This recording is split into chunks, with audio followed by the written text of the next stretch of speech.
সুনামধন্য বাংলাদেশ এবং বিশ্ববাসী আমাদের বাংলাদেশের নির্বাচন এবার সবাই দেখছেন।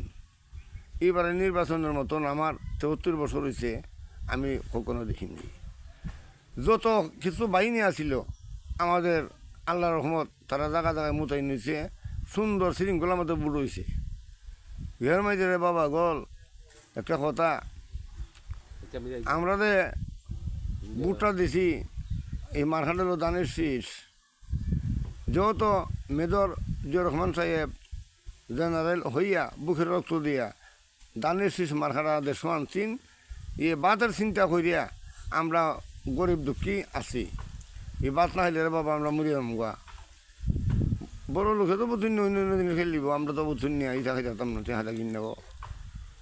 এই কারণে আল্লাহর রহমতে দানের শিশু পুত্র দিছিলাম, আশা করিয়া আল্লাহ রহমত করছে, বরকত করছে, আল্লাহর রহমত ফাঁস হয়েছে। আমি বিশ্ববাসীর কাছে ও সালাম, বাংলাদেশের আমাদের যত দানের শীষের কর্মী আছে সবার কাছে আমার সালাম। সালাম আলাইকুম বাবা, গোলাম আমাকে দোয়া করুন। আর পারলে আমার একটা লাখ না দিয়া আমাকে জুতাতে বাড়ি দিন। কারণটা হইলে খেলি কিনা আমি খেলি দানের শিশু পুর দিলাম, আল্লাহ রহমত নিয়ত করে দিছিলাম, আল্লাহ ফাঁস করাই তো, আল্লাহ ফাঁস করছে, আল্লাহ মনের আশা পূর্ণ করছে। সালাম আলাইকুম।